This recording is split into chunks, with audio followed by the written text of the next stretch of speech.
Action.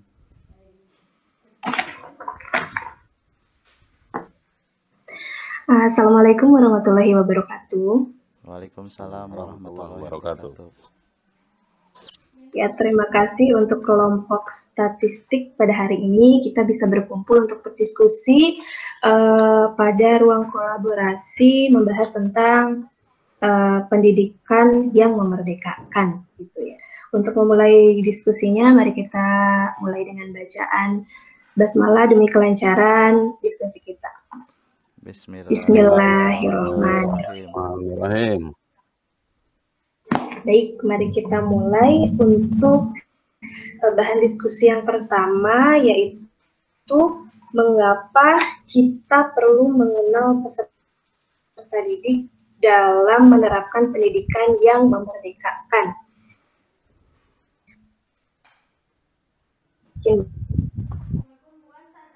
Begitu pertanyaannya. Silakan. Terima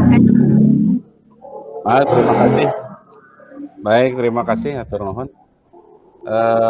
Sebagaimana kita tahu bahwa salah satu acuan untuk kemerdekaan pendidikan mereka itu adalah filosofinya dari Ki Hajar Dewantara. Yang salah satunya adalah harus mengenal kodrat alam dari insan atau manusia itu sendiri. Jadi sebelum kita memberikan materi pendidikan dan seterusnya, kita harus hafal dulu karakter seseorang, karakter anak, agar kita tidak salah sasaran, ya, agar kita tidak salah memberikan pendidikan, memberikan materi, atau memberikan praktek, dan lain-lain. Sebagaimana yang kita tahu bahwa setiap individu itu kan mempunyai 3 cara belajar yang berbeda, yang disingkat dengan VAK, ya, FAK kalau nggak salah ya, seperti itu. Ada mereka dengan bergaya visual, ada yang auditorial, dan ada yang kinestesis. Itu dari segi perilaku belajar. Nanti kita lihat anak itu cocoknya di mana nih. Kalau visual, mereka harus cenderung belajar dengan cara melihat gambar, atau metode visual. Ada juga yang auditorial, mereka itu harus diberikan cara belajar yang menggunakan suara atau pendengaran. Dan yang ketiga, secara kinestesis, mereka harus diberikan contoh-contoh. Nah, ini biasanya cenderung di olahraga. Ketika kita mengajarkan bagaimana cara menendang bola, maka harus diberikan contoh. Ketika kita di bola voli, bagaimana harus memberikan setting atau umpan, itu harus diberikan contoh. Nah, itu adalah salah satu pengenalan karakteristik dari cara belajar. Barangkali dari yang lain, dari secara psikologis, dari segi umur, juga harus berbeda-beda cara penanganannya. Itu saja sebagai pembuka, mangga dilanjut sama yang lain. Ya, intinya adalah bahwa saya hanya melihat karakter dari cara mereka belajar, ya, atau sifat-sifat karakteristik mereka untuk menerima pelajaran. Ada yang visual, auditorial, ya, dan kinestesis dengan cara contoh. Silakan yang lainnya barangkali Ya, dari karakter yang lain. Silakan memberi kesempatan untuk yang lain. Pak Rizky, mangga. Terima kasih Ibu Astri yang telah memberikan saya kesempatan. Benar sekali Wadidi, ya, saya manggilnya Wadidi supaya lebih akrab. Kebetulan kita sama-sama dari Sunda ya Pak ya. Ya. Ya. Orang lembur lah. Orang lembur. Saya juga sangat setuju Pak dengan pendapat Bapak. Terutama saya begini sih, ngambil gampangnya, karena saya yang suka yang simple. Kalau misalkan kita mau melakukan suatu treatment terhadap seseorang, intinya kita tuh harus kenal terlebih dahulu kan ya Pak ya. Nah ibaratnya kayak gitu, kalau misalkan kita mau mencari jodoh, masa kita nggak kenalan dulu, masa kita nggak saling ngobrol dulu gitu kan. Jadi ya pengenalan itu dengan peserta didik tentu penting Pak, kan, supaya nanti bagaimana nih kita tahu ke depannya si anak ini harus seperti apakan. Apakah nanti itu gaya belajarnya lebih santai, serius, tentu kan itu semua memiliki treatment yang berbeda-beda. Seperti itu Pak. Nah, mungkin dari yang lain ada yang punya tips-tipsnya bagaimana sih cara berkenalan dengan peserta didik seperti apa. Kalau misalkan saya pribadi, Bapak Ibu, saya ini kebetulan baru sekali mengajar, baru 1 tahun, Bapak Ibu. Saya mungkin ini hanya berbagi saja, Bapak Ibu, tidak bermaksud untuk mengajari.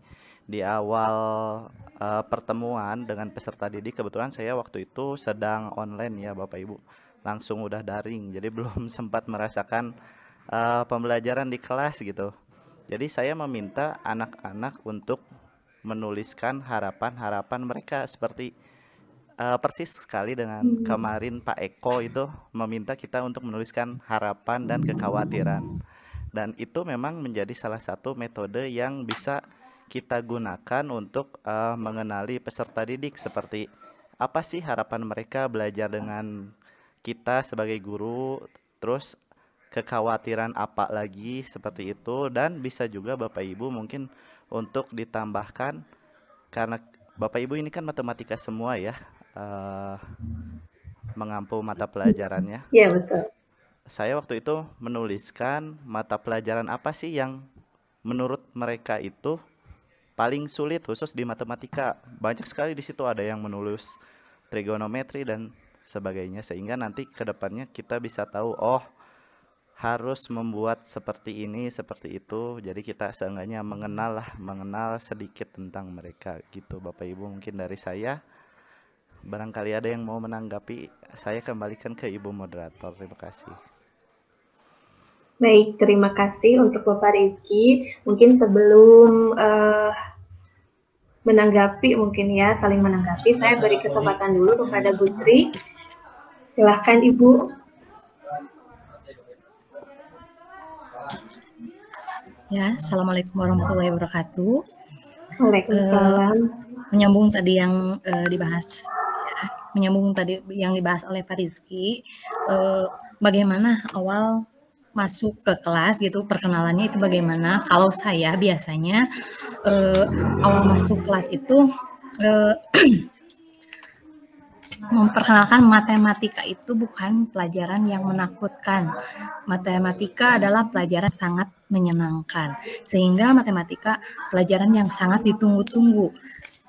Di sana saya ke anak-anak mengenalkan karakter saya itu seperti apa di kelas. Kemudian kalau misalkan, jadi saya tuh ingin merubah image matematika itu bukan pelajaran yang menakutkan. Itu awal mula saya memperkenalkan ke anak-anak. Selanjutnya saya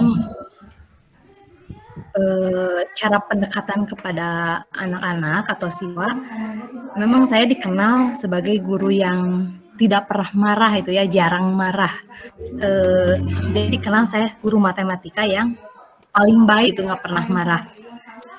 Dari sana siswa mulai menyukai atau menyenangi pelajaran matematika.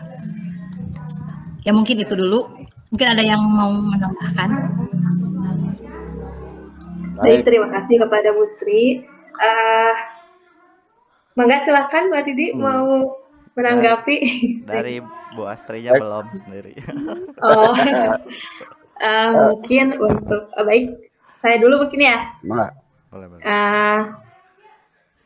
Kalau ditanya mengapa kita perlu, ya itu sudah tentu kita perlu untuk mengenal peserta didik seperti yang sudah tadi Bapak Ibu kemukakan.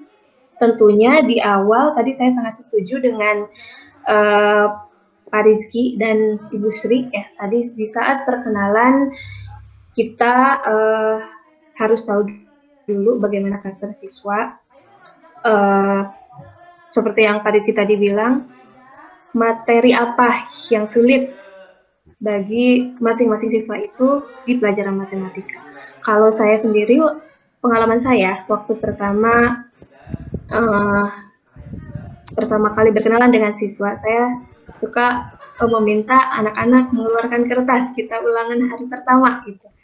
Tes hari pertama yaitu silakan menuliskan biodata kalian, dan seperti yang Pak Rizky tadi lakukan, apa yang kalian senangi di pelajaran matematika dan apa yang kalian tidak senangi begitu. Dan sama seperti Bu Sri tadi, jadi menghilangkan image bahwa matematika itu bukan momok yang menakutkan gitu ya. Menghilangkan image seperti itu. Mungkin silakan untuk Pak Didi tadi mau menanggapi. Baik, terima kasih Bapak Ibu. Ini saya juga masih tadi dari pertanyaannya kan belum. Ini kita tuh ke personal apa ke klasik gitu ya, pengenalan karakter anaknya itu kan. Jadi kalau ke individual gitu kan, kita kan tadi langsung cenderung di kelas kan Bu ya. Kita masuk kelas, mengenal anak satu kelas kan gitu. Ya. Jadi kalau saya pernah mencoba membuat suara non sih ya, saya pernah membuat satu survei Bu. Kalau saya survei itu dengan ya survei kecicilan lah, bikin semacam pertanyaan, ada sebanyak 20 sekian pertanyaan. Itu dari kita kasih angket lah, suruh menjawab. Itu sudah saya coba Bu, saya lakukan selama 3 tahun ya, dari 2011, 2013, 2015. Itu pertanyaannya adalah apa tujuan Anda sekolah gitu ya. Apa tujuan Anda milih SMK? Kalau barangkali Ibu SMK, SMA ini ya. SMK. Saya di SMK kan. Jadi pertanyaan pertama, kenapa Anda milih SMK? Ya, pertanyaan pertama, kenapa Anda milih SMK? Yang kedua, pertanyaannya, kenapa Anda milih jurusan A, jurusan B gitu kan? Nah itu, saya pernah seperti itu Pak. Yang ketiga, Anda daftar ke sekolah ini disuruh siapa? Gitu, ikut teman, ada beberapa pertanyaan lah. Ikut teman, disuruh orang tua, keinginan sendiri, dan lain-lain. Nah itu sudah dibuat. Kemudian, apa pekerjaan orang tua Anda? Ya, Bapak, apa pendidikan ibu Bapak? Ya kayak di Dapodik lah, intinya kayak gitu, ditanya semua. Ditanya, dan yang terakhir barangkali apa tujuan Anda sekolah di SMK? 85% itu adalah ingin bekerja Pak. Ya, ketika ramai baik. Ketika anak ditanya apa pekerjaan orang tua, ini khusus Majalengka Pak. Anak-anak di SMK itu rata-rata 80% lulusannya adalah bapaknya itu lulusan SD SMP. Ini kalau Majalengka, nggak tahu di sekolah lain. Itu hasil survei. Itu adalah dalam rangka pengenalan situasi sosial anak kan gitu Pak ya. Nah kalau untuk karakter secara personal, individual, secara psikologis mungkin urusannya BP kan begitu Bu ya. Itu bukan urusan ya gitu, seperti itu. Jadi kita coba untuk mengenal anak itu seperti itu kalau saya lakukan. Nah ketika masuk kelas, hal yang pertama dilakukan adalah pertanyaannya sederhana. Ya, pertanyaannya sederhana. Saya harus bagaimana? Gitu kan tuh. Saya Bapak ngajarnya harus bagaimana? Nanti jawabannya macam-macam. Jangan galak lah, jangan susah soalnya, macam-macam seperti itu. Kemudian juga pernah juga disuruh ke depan seorang-seorang kan gitu, dipanggil untuk tes ini aja, tes mental. Ditanya 1 kali 1 seperti itu. Itu sudah pernah dalam rangka pengenalan karakter anak. Cuma ini mari kita fokus nih Pak, ini ke individual atau ke di kelas gitu ya. Nah kalau saya rasa kita lebih cenderung tadi mengenal anak di secara umum, anak sudah datang ke sekolah kita kan gitu Bu Bapak ya. Karena kita di SMK kan anak sudah datang, sudah gede. Ya, betul. Memang harusnya dari SD itu pernah anak saya ikut tes psikotes Pak ya. Psikotes ya namanya ya. Ada itu di SD kelas berapa, kelas 4, kelas 5 tuh ya seperti itu. Saya tahu kemampuan anak saya karena hasil tes. Yang satu kemampuan verbalnya bagus, jadi bisa ngomong gitu, cocok jadi guru itulah. Yang kedua mah non verbal. Memang benar Pak. Setelah saya selidiki itu anak-anak yang verbal itu ya secara ya, mangga Bapak Ibu untuk dilanjutkan. Baik, jadi terima kasih. Kita lanjutkan Ibu Bapak. Kalau saya barangkali pendekatan secara personal, anak didekati, diajak ngobrol, diajak heureuy lah seperti itu. Anak-anak yang seperti tadi tuh Bu, jadi kita pendekatan ya. Mungkin karena saya muda orang tua itu jadi saya rasa seperti ke anak gitu ya. Terus Ya memang di usia-usia muda kayak Pak Rizky itu mah dasar apa yang gelut be Pak dulu mah gitu. Macam-macam ya pikinya keras gitu Iya. ya. Ya, seperti itu Pak. Dulu saya pernah di kesiswaan juga lama ya, Oh. 6 tahunan. Hmm. Jadi masih tegangan tinggi tuh. Anak nafsu pinginnya ya pernah anak dihukum satu kelas di lapang upacara gitu. Anak di ulangannya yang nyontek disobek pernah semua dilakukan. Tapi ujung-ujungnya kan tidak pernah berhasil. Tetap aja anak mah seperti itu. Nah sekarang setelah ya mungkin nanti Bapak juga Ibu mengalami lah ketika di usia-usia yang sudah matang gitu ya, kayaknya ya udah akan beda pendekatannya Bu. Mangga yang Ibu lakukan juga mangga Ibu Sri udah bagus ya. Jadi kalau nemu kasus seperti itu ya akan berbeda-beda karena judulnya juga kan kita kan karakteristik Iya, karena kan betul. berbeda-beda gitu ya. Iya. Apalagi saya lama di STM, Bu SMK kan tahu sendiri lah. Mungkin Pak Rizky di jurusan apa Pak? Saya TKR. di TKJ dan TKR, Pak. Wah, bagus. Kalau TKR mah kan bagus-bagus apa ya? Iya. Insya Allah. Bagus. Sama Pak, di saya juga, Iya, saya bagus. juga ada TKR. Hmm, Jadi memang anak-anak TKR itu super amazing, Pak. ya, istimewa. Istimewa Ya. sekali, betul sekali. Nggak ada perempuannya, Bu. Saya pikir hanya di sekolah saya aja gitu TKR, karena kan saya pengalamannya baru di sekolah itu saja, belum punya pengalaman di sekolah lain. Kok anak TKR begini? Ternyata teman-teman yang mengajar di sekolah lain pun juga ternyata jurusan TKR memang seperti itu. Istimewa, Bu. Jadi memang butuh pendekatan yang benar-benar ya Pak untuk mengajar Ya. TKR. Kalau Ibu Sri juga ada TKR, Bu? Ibu Sri? Ibu Oh mic-nya enggak, kalau dinyalakan. saya jurusannya administrasi. Udah, Sosial, kalau Bu ya? saya itu perempuan semua ya siswanya ya, jurusan administrasi perkantoran, akuntansi keuangan, pemasaran, TKJ juga ada, tapi laki-lakinya cuma ada 2 orang. Ya, biasa. Iya. Jadi kan kalau mengajar ya kalau mengajar anak perempuan kan beda sama anak laki-laki ya. Betul sekali Bu. Jadi gitu ya, saya rasa barangkali kalau pengalaman saya mah ya pendekatan personal. Saya memang ngajar waktu masih tetap mengajar di perhotelan bersama Pak di Palasa itu kan unik jurusannya, ada pariwisata, perhotelan, ada juga TKJ sama TKR gitu. Ngajar satunya di TKR, satunya di pariwisata, itu kan berbeda gitu. Memang menambah pengalaman buat kita. Jadi pada dasarnya Ibu Bapak pendekatan ke personal anak mah terserah lah, karena emang kalau saya kebetulan di rumah punya 1 anak laki, 1 anak perempuan, saya jodoh gitu ya. Jadi ya laki-laki seperti itu ngadidiknya, perempuan seperti itu. Kebetulan anak saya sudah dewasa semua. Jadi ketika ngajar di SMK, saya jawabannya gampang. Saya pernah boga anak segede gitu ya. Saya sudah punya anak sebesar kamu. Saya tahu sifat-sifat kamu. Kalau laki-laki masa kaos kaki nggak dicuci seminggu kan gitu. Sifatnya kan gitu. Kalau perempuan sifatnya apa? Nggak pernah ganti rok sampai isya kan gitu Bu ya. Anak kan tahu ya gitu ya. Ya pokoknya anak perempuan pulang sekolah sampai isya nggak ganti rok kan gitu Bu ya. Kalau laki-laki kaos kakinya di sepatu sampai seminggu nggak pernah cuci kan. Itu kan jadi itu yang membuat kita suasana.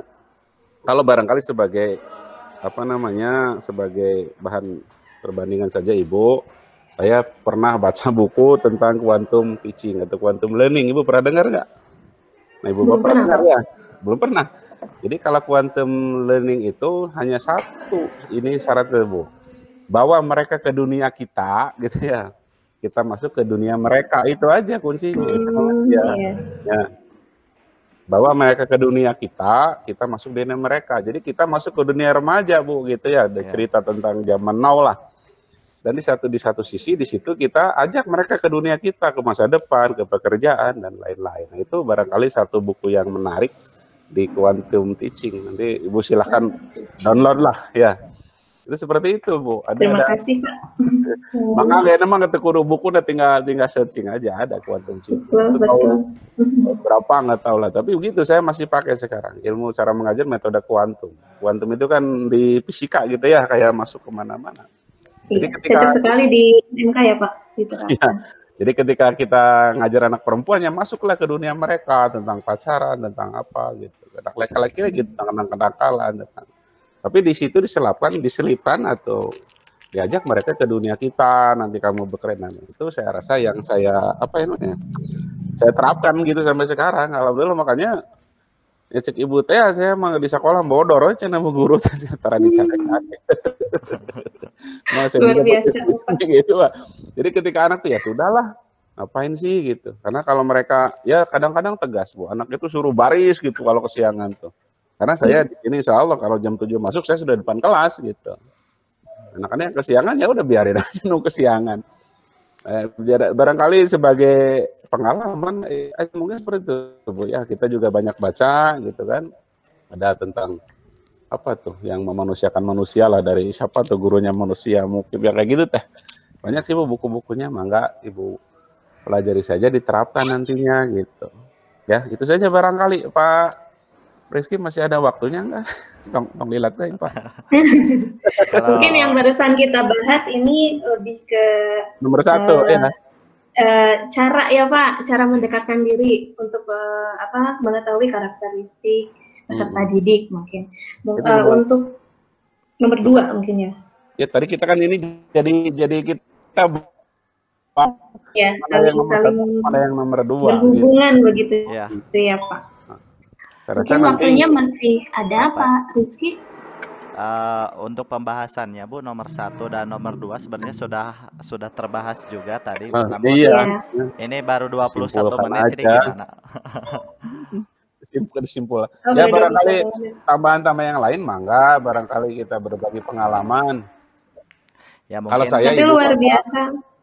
Mungkin Ibu, Bapak, saya kita harus Wadidi dulu. Jadi gini Bu, di matematik itu memang anak susah belajar. Makanya bacaan saya apa referensinya Bu? Humor ya, humor Indonesia, humor. Gini, contoh soal adalah Ibu Bapak, misalnya kita ke matematis. Bagaimana cara menimbang gajah dengan timbangan peyem, dengan timbangan tape? Oh iya. Anak nggak bisa jawab kan? Karena nggak masuk akal. So, kira-kira Ibu bisa nggak jawab gitu? Nimbang gajah oleh timbangan peyem. Timbangan peyem kan hanya 1 kilo ya? Iya. Kemampuan 1 kilo kan timbangan tape, gajah segitu gedenya gitu. Kira-kira gimana caranya kan gitu? Itu salah satu tebak-tebakan logika. Anak ada yang jawab. Nah, bagaimana jawabannya? Langsung saja Bu ya. Gajahnya kita naikkan ke perahu. Pinggir kolam, pinggir danau. Perahunya masukkan disuruh berlayar di danau. Nanti perahunya masuk dalam air kan? Ya. Nah, digurat pakai cat seret kan gitu. Angkat lagi. Nanti perahu itu diisi dengan potongan-potongan batu. Masuk ke kolam lagi, diukur lagi kan gitu Pak. Kalau sudah pakai cat yang sama, nah batunya kita ambil satu di kilo kan jadi sama dengan timbangan gajah. Ya, gitu kan? Iya. Dia kepikir ke sana loh Pak saya. Area berarti ya. Nah, bener kan Bu ya? Iya betul. Nah, itu di mana dia bermula, awalnya adalah Archimedes itu. Tahu kan Archimedes kan Bu ya? Iya, yang dihukum fisika itu ya Pak ya? Iya, awalnya dia dikasih emas batangan sebesar batu, kemudian dibuat mahkota, tapi supaya jangan hilang kan begitu. Nah, caranya bagaimana? Nah, si emas dalam batu masukkan dulu ke airnya suruh tumpah. Nah, tumpahan airnya itulah yang diukur, itulah sebanyaknya emas dalam bentuk batu, kan gitu. Setelah dibuat mahkota, dicemplungin lagi ke situ, kan sama. Nah, itu seperti itu. Itu logika berpikir yang is breaking lah sekasar nama kan gitu. Iya betul. Seperti yang tadi Pak Eko itu ya Pak, di awal itu ya. Lebih banyak saya yang Pak Eko malah. Iya, tentu Pak, pengalaman Bapak lebih banyak. Apalagi kalau pakai kalkulator, coba lihat kalkulator. Anak kan bisanya gitu kan. Ada hierarki akademis kan, hierarki matematis kan ada. Tambah kali bagi kan begitu kan. Ya, kan betul. Ada nggak? Iya kan. Ibu kalau 1 kali 1 jawabannya berapa? 1 kan. Di kalkulator muncul gitu ya Pak ya? Iya betul Pak. 2 kali 2, 2. Tapi kalau Ibu tulis 2 kali 3, 4 kali tambah berapa di kalkulator hasilnya? Muncul nggak?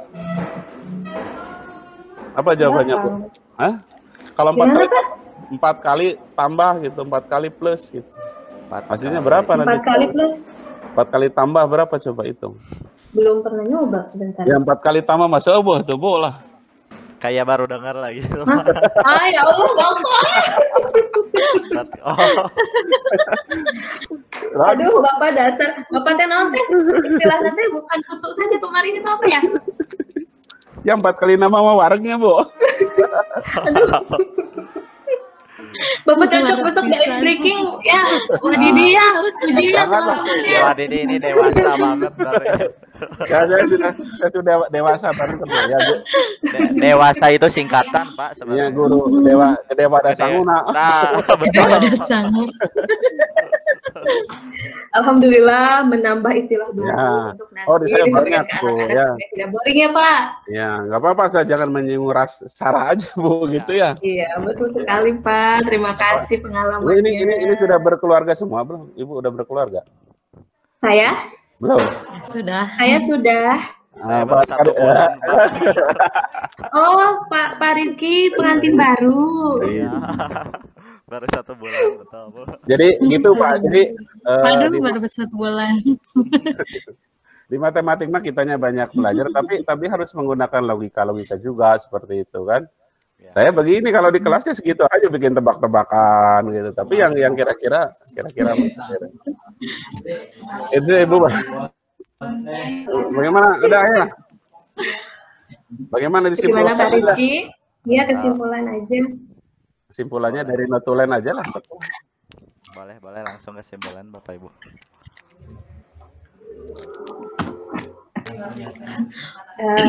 Maaf ya tadi Baik, tidak terima tertulis kasih. semuanya. Ibu aja ya notulennya ya. Bu Sri. Ya, tadi tapi nggak ketulis semua ya. Intinya saja ya Bu. Ya mungkin untuk diskusi siang ini kesimpulannya tadi kita harus mengenal karakter siswa itu tadi berdasarkan pemaparan tadi dari Pak Didi, yaitu kita mengenal perilaku belajar, visual, auditorial dan kinestesis ya. Ya. Bentar. Audio. Ya. Auditorial. Ya, auditorial dan tadi tadi maaf nggak tulis semuanya soalnya sama saya. Ya pada intinya pengenalan karakter siswa ya untuk diskusi siang ini.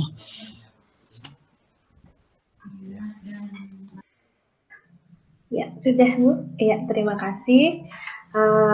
Terima kasih saya ucapkan kepada seluruh anggota kelompok statistik di siang hari ini. Kita telah berdiskusi tentang perlunya pengenalan perlunya pendidikan untuk memerdekakan dan mengetahui karakteristik peserta didik. Saya ucapkan terima kasih. Mohon maaf apabila ada kesalahan dari saya pribadi. Kita tutup diskusi ini dengan bacaan hamdalah bersama-sama. Alhamdulillahirrahmanirrahim. Wabillahi taufiq wal hidayah. Wassalamualaikum warahmatullahi wabarakatuh. Waalaikumsalam. Punten. Boleh ini dulu, Bapak Ibu, foto bareng dulu. Boleh. Ya, siapkan pose terbaik. 1, 2, 3.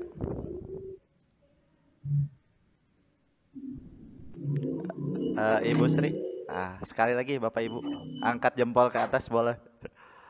1, 2, 3. Sip. Baik Bapak Ibu. Ya. Nanti akan saya editkan Bapak Ibu, lalu akan saya uploadkan, atau mau seperti apa dilihat dulu nanti mungkin ya sama tim, sama kelompok Bapak Ibu ya. Boleh, Pak. Terus ini kan ruang kolaborasi ada